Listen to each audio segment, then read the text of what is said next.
Hi friends, welcome back to my channel Achus Flowers. അപ്പോൾ നമുക്ക് ഇന്ന് വളരെ ടേസ്റ്റി ആയിട്ടുള്ള ഒരു കക്ക ഇറച്ചി തോരൻ എങ്ങനെ ഉണ്ടാക്കാമെന്ന് നോക്കാം.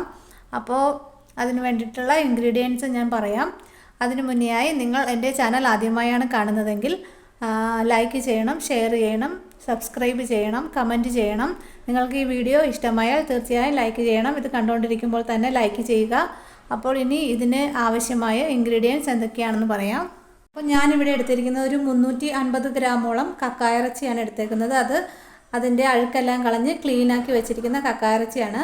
പിന്നെ മസാലകളായിട്ട് ഒരു 1/2 ടീസ്പൂൺ പെരിഞ്ജീരകപ്പൊടി, 1/2 ടീസ്പൂൺ മഞ്ഞൾപ്പൊടി, 1.5 ടീസ്പൂൺ കുരുമുളക് പൊടി, 1 ടീസ്പൂൺ ഗരം മസാല, 1 ടീസ്പൂൺ മുളക് പൊടി. ഇത്രയാണ് മസാലകളായിട്ട് വേണ്ടുന്നത്. പിന്നെ ഇനി നമുക്ക് ഇതിലേക്കൊരു അരപ്പ് ആക്കാൻ വേണ്ടിയിട്ട് തേങ്ങ എടുത്തിട്ടുണ്ട്. ഈ ചെറിയൊരു കപ്പിൽ 1 കപ്പ് തേങ്ങ എടുത്തിട്ടുണ്ട്. പിന്നെ 1/2 ടീസ്പൂൺ പെരിഞ്ജീരകം, 1/2 ടീസ്പൂൺ കുരുമുളക്, ഒരു 3-4 അല്ലി വെളുത്തുള്ളി എടുത്തിട്ടുണ്ട്. ഇതെല്ലാം കൂടെ നമുക്ക് മിക്സിയുടെ ചെറിയ ജാറിലിട്ട് ഒന്ന് ക്രഷ് ചെയ്തെടുക്കേണ്ടതുണ്ട്. പിന്നെ ആവശ്യത്തിന് ഉപ്പ്, പിന്നെ ഒരു 20 അല്ലിയോളം വെളുത്തുള്ളി ചെറുതായിട്ട് അരിഞ്ഞതെടുത്തിട്ടുണ്ട്. വലിയ വെളുത്തുള്ളി ആണെങ്കിൽ ഒരു 10 വെളുത്തുള്ളി എടുത്താൽ മതി. പിന്നെ ഒരു ചെറിയ കഷ്ണം ഇഞ്ചി ചോപ്പ് ചെയ്തെടുത്തിട്ടുണ്ട്. പിന്നെ 2 വറ്റൽമുളക്, പിന്നെ ഒരു വലിയ സൈസ് ഉള്ളി ഞാൻ ചെറുതായിട്ട് അരിഞ്ഞെടുത്തിട്ടുണ്ട്. പിന്നെ ആവശ്യത്തിന് കറിവേപ്പില. ഇത്രയാണ് ഇതിൻ്റെ ഇൻഗ്രീഡിയൻസ്. ചെറിയ ഉള്ളി കിട്ടുകയാണെങ്കിൽ നിങ്ങൾ ചെറിയ ഉള്ളി യൂസ് ചെയ്യാം. ഇപ്പോൾ ഞാൻ സവോളയാണ് ഇവിടെ എടുത്തേക്കുന്നത്. അപ്പോൾ ഈ കക്ക ഇറച്ചി എങ്ങനെയാണ് ഞാൻ ക്ലീൻ ചെയ്തെടുത്തതെന്ന് ഞാനൊന്ന് കാണിച്ചു തരാം. എല്ലാവർക്കും അറിയാം എങ്ങനെയാണ് ക്ലീൻ ചെയ്യണമെന്ന്, എന്നാലും അറിയില്ലാത്തവർക്ക് വേണ്ടിയിട്ടാണ് ഞാൻ ഷെയർ ചെയ്യുന്നത്. അപ്പോൾ ഇത് തീർച്ചയായും ഇത് ക്ലീൻ ചെയ്തിട്ട് മാത്രമേ യൂസ് ചെയ്യാൻ പാടുള്ളൂ. അതിൻ്റെ ഉള്ളിലുള്ള അഴുക്ക് വയറ്റിൽ ചെന്നാൽ ചിലർക്ക് വയറുവേദന, ഛർദി അങ്ങനെയുള്ള കാര്യങ്ങളൊക്കെ ഉണ്ടാകാൻ ചാൻസ് ഉണ്ട്. അപ്പോൾ അതുകൊണ്ട് അത് തീർച്ചയായും കളയണം. ഇതെങ്ങനെയാണ് കളയുന്നതെന്ന് നോക്കാം. ഇപ്പോൾ ഇങ്ങനെ ഒരു കക്ക ഇറച്ചി എടുത്തിട്ട് ഇതിൻ്റെ ഒരു ബ്ലാക്ക് പോർഷൻ ഉണ്ട്, അവിടുന്ന് ഇങ്ങനെ ഞെക്കിയെടുത്താൽ മതി. എന്നിട്ടത് കളയുക. ഒരെണ്ണം കൂടെ ഞാൻ കാണിച്ചു തരാം. ഇതിൻ്റെ ബ്ലാക്ക് പോർഷൻ ഇങ്ങനെ ഞെക്കി കളയുക, പുറത്തേക്ക് ഞെക്കിയെടുക്കുക, എന്നിട്ടത് കളയുക. ഇങ്ങനെ എല്ലാം ക്ലീൻ ചെയ്തെടുക്കാം.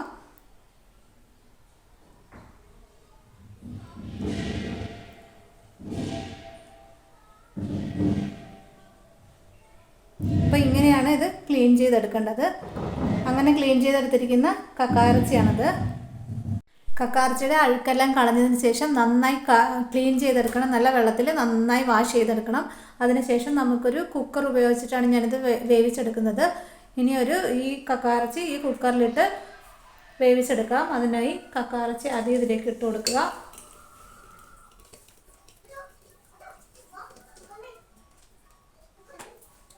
ഇനി ഒരു 1/2 ടീസ്പൂൺ ഉപ്പും 1/2 ടീസ്പൂൺ മഞ്ഞൾപ്പൊടിയും കൂടെ ചേർത്ത് കൊടുക്കുക. എന്നിട്ട് നന്നായി മിക്സ് ചെയ്യുക.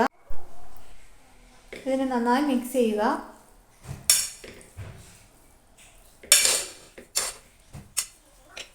മിക്സ് ചെയ്തതിന് ശേഷം ഇതിലേക്കൊരു 2 ടേബിൾ സ്പൂൺ വെള്ളം കൂടി ചേർത്ത് കൊടുക്കുക. എന്നിട്ട് ഒന്നുകൂടെ മിക്സ് ചെയ്തതിന് ശേഷം കുക്കർ അടച്ച് വെച്ച് നമുക്ക് ഒരു 3 വിസിൽ വരെ കേൾപ്പിച്ചെടുക്കാം വേവാനായിട്ട്. ഞാനിവിടെ ഗ്യാസ് ഓൺ ആക്കിയിട്ടുണ്ട്. ഇനി നമുക്ക് കുക്കർ അടുപ്പത്ത് വെച്ച് 3 വിസിൽ വരെ കേൾപ്പിച്ചെടുക്കാം.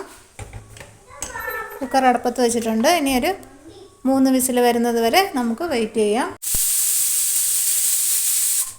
ഇപ്പോൾ 1 വിസിൽ വന്നിട്ടുണ്ട്. ഇനി ഒരു 2 വിസിലും കൂടെ നമുക്ക് വെയിറ്റ് ചെയ്യാം.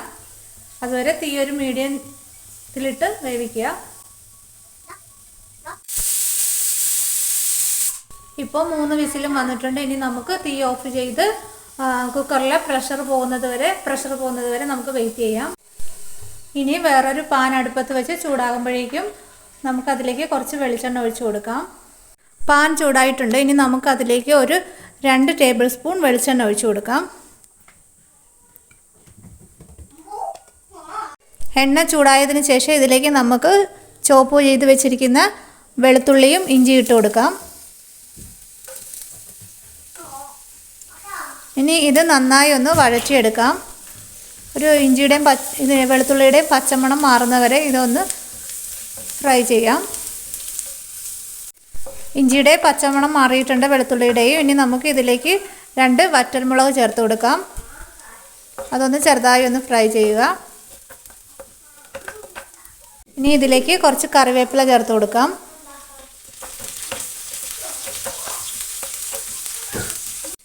ഇനി ഇതിലേക്ക് നമുക്ക് ചോപ്പ് ചെയ്ത് വെച്ചിരിക്കുന്ന ഉള്ളി ചേർത്ത് കൊടുക്കാം, സവോള ചേർത്ത് കൊടുക്കാം.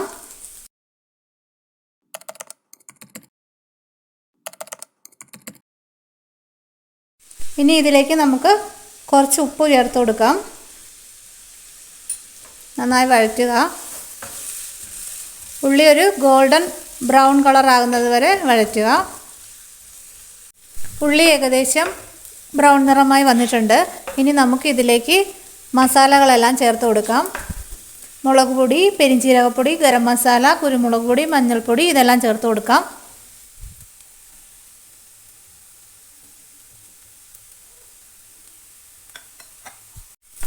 ഇനി നന്നായി ഒന്ന് മിക്സ് ചെയ്ത് പൊടികളുടെ എല്ലാം പച്ചമണം മാറുന്നവരെ ഫ്രൈ ചെയ്യുക.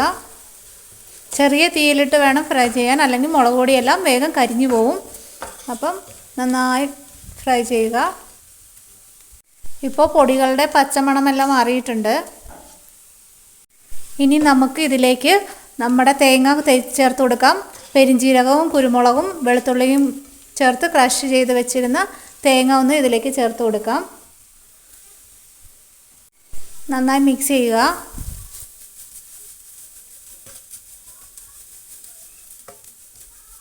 ഒരു മിനിറ്റ് മിക്സ് ചെയ്തതിന് ശേഷം നമുക്ക് വേവിച്ച് വെച്ചിരിക്കുന്ന കക്ക ഇറച്ചി ഇതിലേക്ക് ചേർത്ത് കൊടുക്കാം.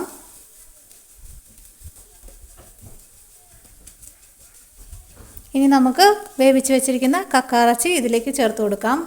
ഇനി ഇതിലേക്ക് നമുക്ക് വേവിച്ച് വെച്ച കക്ക ഇറച്ചി ചേർത്ത് കൊടുക്കാം. അപ്പോൾ ഇതിൽ കുറച്ച് വെള്ളമുണ്ട്, ആ വെള്ളത്തോടു കൂടെ തന്നെ ചേർത്ത് കൊടുക്കാം. അത് കഴിഞ്ഞിട്ട് ആ വെള്ളം ഒന്ന് വറ്റിച്ചെടുത്താൽ മതി. കക്ക ഇറച്ചി ചേർത്ത് നന്നായി മിക്സ് ചെയ്ത് കൊടുക്കുക. തേങ്ങയും മസാലയും എല്ലാം കൂടെ നന്നായി മിക്സ് ചെയ്യുക. ഇപ്പോൾ നന്നായി മിക്സ് ചെയ്തിട്ടുണ്ട്. ഇനിയിപ്പോൾ ഒരു 2-3 മിനിറ്റോളം മീഡിയം തീയിലിട്ട് നന്നായി ഫ്രൈ ചെയ്തെടുക്കണം. അതിലുള്ള വെള്ളമെല്ലാം നന്നായി വറ്റിച്ചെടുക്കാവുന്നതാണ്. ഇപ്പോൾ ഉപ്പ് നോക്കിയിട്ട് കുറച്ച് കുറവുള്ളത് കൊണ്ട് ഞാൻ കുറച്ച് ഉപ്പ് ചേർക്കുന്നുണ്ട്. ഇനി ഒരു 3 മിനിറ്റോളം മീഡിയം തീയിലിട്ട് നന്നായി മിക്സ് ചെയ്തെടുക്കാവുന്നതാണ്. വഴറ്റി കൊടുത്തുകൊണ്ടേ ഇരിക്കണം. അങ്ങനെ ഇപ്പം 3-4 മിനിറ്റോളം ആയിട്ടുണ്ട്. നമ്മുടെ കക്ക ഇറച്ചിയുടെ വെള്ളമെല്ലാം വറ്റി നല്ല ഇതായിട്ടുണ്ട്, ഡ്രൈ ആയിട്ടുണ്ട്. ഇനി നമുക്ക് തീ ഓഫ് ചെയ്യാവുന്നതാണ്. ഇനി നമുക്ക് ഇതൊരു സെർവിങ് ഡിഷിലേക്ക് മാറ്റാവുന്നതാണ്. എന്നിട്ട് നമുക്ക് നല്ല ചൂട് ചോറിൻ്റെ കൂടെയൊക്കെ കഴിക്കാവുന്നതാണ്. അപ്പോൾ ഞാൻ ഇത് ഇനി തീ ഓഫ് ചെയ്ത് സെർവിങ് ഡിഷിലേക്ക് മാറ്റാം. അങ്ങനെ നമ്മുടെ സൂപ്പർ ടേസ്റ്റി ആയിട്ടുള്ള കക്ക ഇറച്ചി തോരൻ ഇവിടെ റെഡി ആയിട്ടുണ്ട്. ഇതിന് ഇളമ്പക്ക എന്നും ചില സ്ഥലങ്ങളിൽ അറിയപ്പെടാറുണ്ട്. അപ്പോൾ നിങ്ങളുടെ സ്ഥലത്ത് എന്താണ് പറയുന്നതെന്ന് എനിക്കറിയില്ല. അപ്പോൾ നിങ്ങൾക്കത് കമൻറ്റ് ചെയ്യാവുന്നതാണ്. അപ്പോൾ ടേസ്റ്റി ആയിട്ടുള്ള കക്ക ഇറച്ചി തോരൻ റെഡി ആയിട്ടുണ്ട്. ഇനി ചൂട് ചോറിൻ്റെ കൂട്ടത്തിൽ സെർവ് ചെയ്യാവുന്നതാണ്. അപ്പോൾ നിങ്ങൾക്ക് എൻ്റെ വീഡിയോ ഇഷ്ടമായെങ്കിൽ തീർച്ചയായും ലൈക്ക് ചെയ്യണം, ഷെയർ ചെയ്യണം, സബ്സ്ക്രൈബ് ചെയ്യണം, കമൻറ്റ് ചെയ്യണം. അപ്പോൾ ഇതുപോലെയുള്ള ഓരോ വെറൈറ്റി ആയിട്ടുള്ളതും ഉള്ള ഡിഷസുമായിട്ട് ഇനി നമുക്ക് കാണാം. അതുവരെ താങ്ക് യു.